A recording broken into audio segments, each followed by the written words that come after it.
টাকাই থাকবে। তিনটা হবে। ওকে। এই রুমা কি রান্না করতেছো? হ্যাঁ আচ্ছা কি বানাচ্ছে? খিচুড়ি বানাচ্ছে।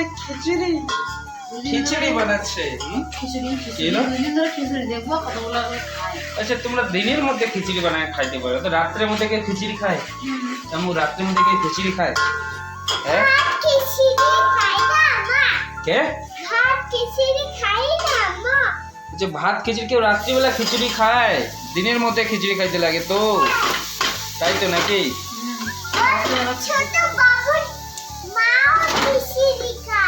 আচ্ছা শোনো না, তোমাকে আজকে একটা আমি কোশ্চেন জিজ্ঞাসা করি, হ্যাঁ ঠিক আছে? কোশ্চেনটার অ্যান্সার দিতে পারলে তোমার জন্য পুরস্কার আছে। কোশ্চেনটা হচ্ছে কি, ঠিক আছে শোনো, এটা তোমার একটা পুরস্কার দেবো, যাও শোনো আমি কি বলছি। 100 টাকার মধ্যে 99 টাকা নিয়ে নিলে কয় টাকা বাঁচবে? 100 টাকার মধ্যে 99 টাকা নিয়ে নিলে কয় টাকা বেঁচে থাকবে? 100 টাকার মধ্যে 99 টাকা নিয়ে নিলে কয় টাকা থাকবে? ভালো করে কোশ্চেনটা শোনো। 100 টাকার থেকে 99 টাকা নিলে 100 টাকার থেকে 99 টাকা নিয়ে নিলে কত টাকা বেঁচে থাকবে? 100 টাকার থেকে 99 টাকা নিয়ে নিলে কয় টাকা বেঁচে থাকবে?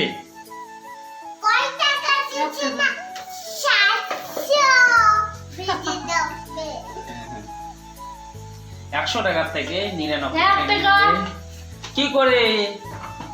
100 টাকার থেকে 99 টাকা নিয়ে নিলে কয় টাকা? 99 তারপরে 1 টাকা জোগাড় এখানে দাও। 100 টাকা হচ্ছে না?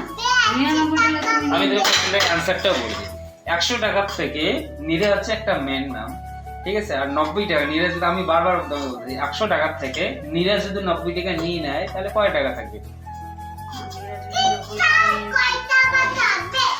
তাহলে 10 টাকা বেঁচে থাকবে না? নিরে হচ্ছে একটা মেন নাম। তিনটা বুঝতে পারতেছো? 100 টাকার থেকে নিরা, আমি এই জন্য বলছি 100 টাকার থেকে নিরা, 100 টাকার থেকে নিরা যদি 90 টাকা নিয়ে নেয় তাহলে কয় টাকা বেঁচে থাকবে? 10 টাকা। হ্যাঁ তো 10 টাকাই থাকবে। তিনটা হবে। ওকে তো চলো খিচুড়ি রান্না করো, টেস্টি যেন হয়, যেন ভালো যেন লাগে। খাওয়ার সময় খাও। তো চলো তাহলে ভালো রান্না বানাইতেই মানে খাওয়ার সময় তো খাও। এইটা না যদি আমি রান্না করতে দিই খাবোই না। খাই, কিন্তু জিনিসটা একটু যদি টেস্টি যদি না হয় তাহলে সেই জিনিসটা তোমাকে তো খেতে কোনো ভালো জিনিসের লাগে টেস্টি লাগে না। না। টেস্টি লাগে না, ভালো করে বানালে তো টেস্টি লাগে না, ভালো না বানালে থোড়ি টেস্টি লাগবে। আমি না খাওয়া না বেশি খাই। তোমার মা বেটি আগে খিচুড়ি আর খিচুড়ি খাও।